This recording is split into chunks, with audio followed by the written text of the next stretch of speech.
दोस्तों, भारत में उत्तराखंड को देवभूमि कहा गया है और इसी देवभूमि उत्तराखंड में एक छोटा सा मंदिर है, कैची धाम। और इस मंदिर में एक ऐसे अनोखे गुरु की पूजा होती है जिनको हमारा पूरा देश हनुमान जी का अवतार मानता है। स्टीव जॉब्स और मार्क जकरबर्ग जैसे बड़े बड़े लोग इनको आज अपना गुरु मानते हैं। ये एक बहुत ही अनोखे और आध्यात्मिक गुरु है जो कि इस दुनिया से विदा लेने के कई सालों बाद भी अपने भक्तों और लोगों के दिलों पर बहुत गहरा प्रभाव डालते हैं। और ऐसे एक गुरु की पूजा की जाती है इस कैची धाम मंदिर में। जी हाँ गाइस, मैं बात कर रहा हूँ नीम करोली बाबा जी की, जिन्हें हम सब हनुमान जी का अवतार मानते हैं। अब नीम करोली बाबा को हमारे देश में अलग अलग राज्यों में अलग अलग नाम से जाना जाता है, जैसे कि नीम करोली बाबा, महाराज जी, चमत्कारी बाबा और ऐसे कई अन्य नामों से भी इनको जाना जाता है। नॉर्थ इंडिया में बाबा जी को चमत्कारी बाबा के नाम से जाना जाता है और बाबा जी के पास कई सारी अनोखी शक्तियाँ भी थी और इन अद्भुत शक्तियों के साथ साथ बाबा जी को बहुत सारी सिद्धियाँ भी प्राप्त थी। कई लोगों ने बाबा जी को चमत्कार करते हुए अपनी खुली आंखों से देखा है। लोगों ने जो बाबा जी के कई सारे अद्भुत चमत्कार देखे हैं उनमें से एक ये है कि बाबा जी ने अपने एक शिष्य को बस एक उंगली से छूकर समाधि अवस्था में भेजा था।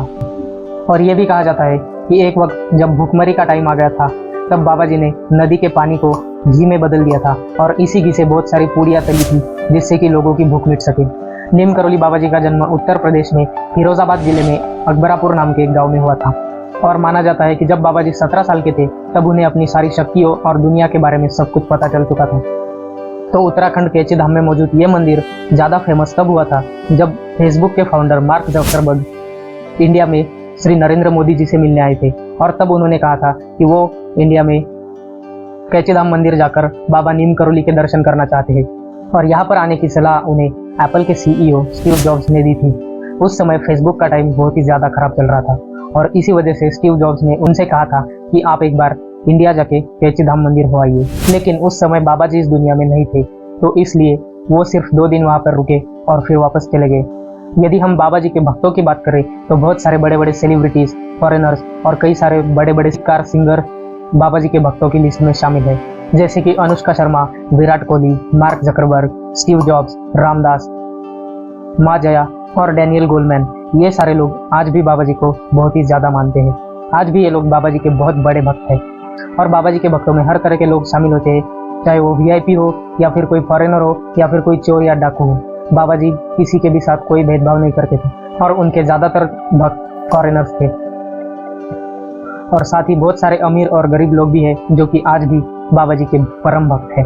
और साथ ही साथ बहुत से अलग अलग जाति और धर्मों के लोग भी बाबा जी के भक्त हैं। वो बाबा जी को बहुत ही ज़्यादा मानते हैं, हिंदू, क्रिश्चियन, मुस्लिम या फिर किसी भी धर्म या जात का हो। और तो और बहुत सारे नास्तिक लोग भी हैं जो कि बाबा जी की ओर बहुत ही ज़्यादा आकर्षक होते जाते हैं।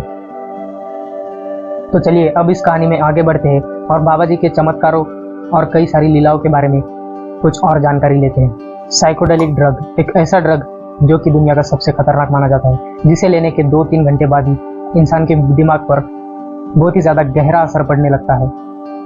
जो भी इंसान इस ड्रग्स का सेवन करता है उसके 1-2 घंटे बाद उसका देखने का, सुनने का, समझने का तरीका बहुत ही ज़्यादा बदल जाता है। वो एक बिल्कुल अलग ही डायमेंशन में पहुंच जाता है और वो आज की रियलिटी से मानो बिल्कुल कट ऑफ हो जाता है। और इतना ही नहीं बल्कि उस इंसान की चेतना और ऊर्जा एक अलग ही लेवल पे पहुंच जाती है। और इन्हीं ड्रग्स को सपोर्ट करते थे रिचर्ड एल्बर्ट। 1960 में रिचर्ड एल्बर्ट हार्वर्ड यूनिवर्सिटी में साइकोलॉजी के प्रोफेसर थे और उस दौरान ये इस ड्रग को बहुत ही ज़्यादा सेवन करते थे और कुछ दिनों बाद ही उनको इस यूनिवर्सिटी से निकाल दिया गया, क्योंकि वहाँ पे ये पाया गया था कि वो अपने स्टूडेंट्स को ये वाला ड्रग्स देते थे। जो ड्रग्स वो अपने स्टूडेंट्स को देते थे उसका नाम था LSD। अब ये सब होने के बाद प्रोफेसर सोचता है कि वो अपनी ज़िंदगी की एक नई शुरुआत करेगा। जब वो पहली बार नीम करोली बाबा जी से मिले थे तब उनके पास वही ड्रग्स था। वो ड्रग्स उनके पास एक ब्लोटिंग पेपर के फॉर्म में थे और उन्होंने वो ड्रग्स बाबा जी को दिखाए और उस पेपर को देखकर बाबा जी ने सारा का सारा पेपर एक ही बार में खा गए, एक के बाद एक करके। अब अगर हम उसकी क्वांटिटी की बात करें तो वो लगभग 10 से 12 लोगों के लिए था। वो एक लौता पेपर एक किसी भी नॉर्मल इंसान की जान लेने के लिए या फिर उसे पूरी तरीके से पागल बनाने के लिए काफ़ी होता है, लेकिन बाबा जी ने 10 से 12 लोगों का वो पूरा का पूरा पेपर एक साथ खा लिया था। अब इस ब्लोटिंग पेपर को पूरा खाने के बाद बाबा जी एक्टिंग करने लगे और जोर जोर से हंसने लगे। इतना खतरनाक ड्रग्स लेने के बाद भी बाबा जी को कुछ भी नहीं हुआ था।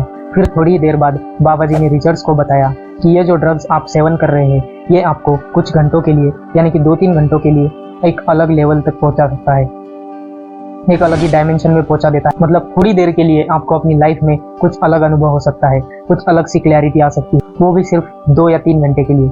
लेकिन जैसे ही आप इसका हमेशा सेवन करने लगोगे तो आपकी बॉडी इसकी आदीन हो जाएगी और उसके बाद से आपके बॉडी में बहुत ही ज़्यादा नुकसान होने लगेंगे। इसका इतना बुरी तरीके से प्रभाव आपकी बॉडी पे पड़ेगा जो कि बिल्कुल भी ठीक नहीं है किसी भी एक इंसान के लिए। और इस ड्रग्स के बहुत ही ज़्यादा जानलेवा साइड इफेक्ट्स भी है। अब ये सब सुनने के बाद रिचर्ड्स कुछ दिन वहाँ रह के अमेरिका वापस लौट जाते हैं और 1967 में वो दोबारा से वापस इंडिया लौटते हैं। और इंडिया में आते ही वो सीधे चले जाते हैं बाबा नीम करोली के पास। अब जब वो नीम करोली बाबा के पास पहुंचते हैं कैचीधाम आश्रम में, तब वो देखते हैं कि नीम करोली बाबा जी एक तख्त पे बैठे हैं और बहुत सारे भक्त उनके आसपास बैठे हुए हैं। बाबा जी वहीं से बैठे बैठे रिचर्ड को इशारा करते हैं और बताते हैं कि तुम अपनी माँ के बारे में सोच रहे हो ना। तो रिचर्ड एल्बर्ट बहुत ही ज़्यादा चौंक जाते हैं क्योंकि इस बार वो इसीलिए बाबा से मिलने आए थे क्योंकि उनकी माँ की तबीयत इस वक्त बहुत ही ज़्यादा खराब थी और उस समय पे वो बिल्कुल अपनी माँ के बारे में और उनकी हेल्थ के बारे में ही सोच रहे थे। फिर बाबा जी आगे उनसे पूछते हैं कि तुम वही इंसान हो ना जो मेरे लिए वो ड्रग लेके आए थे। तो एल्बर्ट बोलता है हाँ मैं वही इंसान हूँ रिचर्ड एल्बर्ट। अब बाबा जी उन्हें अपनी तरफ से एक हरे रंग का फल देते हैं और बोलते हैं इसे खा लो। रिचर्ड एल्बर्ट ने अपनी पूरी जिंदगी में ऐसा कोई फल कभी भी नहीं देखा था, लेकिन उसको बाबा जी पे खुद से भी ज़्यादा भरोसा था, इसलिए उसने उनके कहने पे वो फल तुरंत खा लिया। उस फल को खाते ही रिचर्ड को एक अलग सी अजीब सी एनर्जी महसूस होने लगी और लाइफ में बहुत ही अलग सी एक शांति महसूस होने लगी। रिचर्ड ने इस एनर्जी को एक स्पिरिचुअलिटी अवेकनिंग के रूप में लिया और ये उनके जीवन की इनलाइटमेंट प्रोसेस की शुरुआत थी।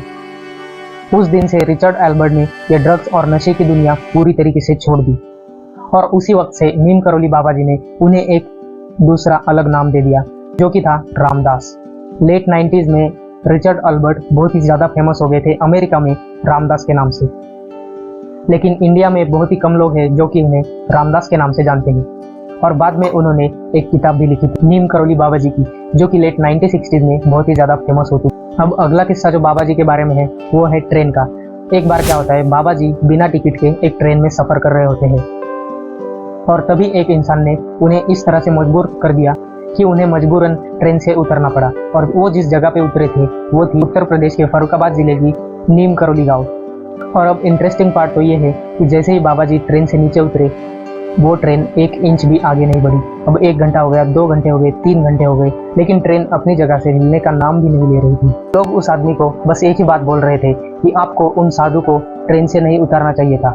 और अब उसके बाद जैसे ही बाबा वापस ट्रेन में बैठते हैं ट्रेन तुरंत चलने लगती है। अब तीसरा किस्सा ये है कि बाबा जी को हनुमान जी का अवतार माना जाता है, लेकिन असल में वो उनके अवतार नहीं थे, वो तो हनुमान जी के बहुत बड़े भक्त थे।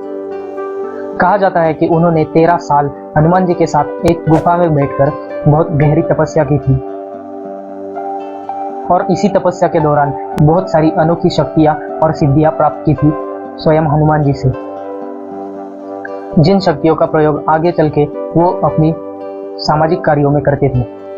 और वो शक्तियां कुछ ऐसी थी जिनकी मदद से नीम करोली बाबा जी एक ही समय पे कई अलग अलग जगहों पे मौजूद रह सकते थे और वो अपनी लंबाई को काफ़ी हद तक बढ़ा भी सकते थे और घटा भी सकते थे। और इन्हीं शक्तियों की मदद से वो काफ़ी हद तक भविष्य का अनुमान भी लगा सकते। और इतना ही नहीं बल्कि वो किसी भी इंसान के मन में चल रही बात को पढ़ भी सकते थे। और इतनी सारी सिद्धियां और शक्तियां होने के बावजूद भी उनके पास जरा भी घमंड नहीं था और ना ही वो कभी किसी को बताते थे कि उनके पास ये सब शक्तियां हैं। सब चीज़ें वो हमेशा से अपने अंदर ही रखते थे और सिर्फ टाइम आने पर ही अपनी शक्तियों का सही तरीके से इस्तेमाल करते थे। वैसे तो बाबा जी अपने चमत्कारों के लिए पूरे देश में बहुत ही ज़्यादा प्रसिद्ध थे, लेकिन वो कभी भी किसी को अपने चमत्कार ऐसे ही दिखाते नहीं थे। जब उनकी बहुत ही ज़्यादा सख्त ज़रूरत होती थी तभी वो अपने चमत्कारों को दिखाते थे। और बाबा जी ने कई सारी जगहों पर बहुत सारे हनुमान जी के मंदिर भी बनवाए क्योंकि वो हनुमान जी को अपना गुरु मानते थे। और अंत में नीम करोली बाबा जी ने अपनी समाधि के लिए वृंदावन की भूमि चुनी थी। उनका देहांत 10 सितंबर 1973 को हुआ था। उसके बाद उनके लिए आश्रम में एक अलग से मंदिर भी बनवाया गया और उनकी मूर्ति को उस मंदिर में 15 जून 1976 को प्रस्तावित किया गया था। नीम करोली बाबा इंडिया के एक ऐसे आध्यात्मिक गुरु थे जो कि आज भी लोगों के दिलों में वास करते हैं। उनकी सीख और आशीर्वाद और चमत्कारों से अनेक लोग प्रभावित है।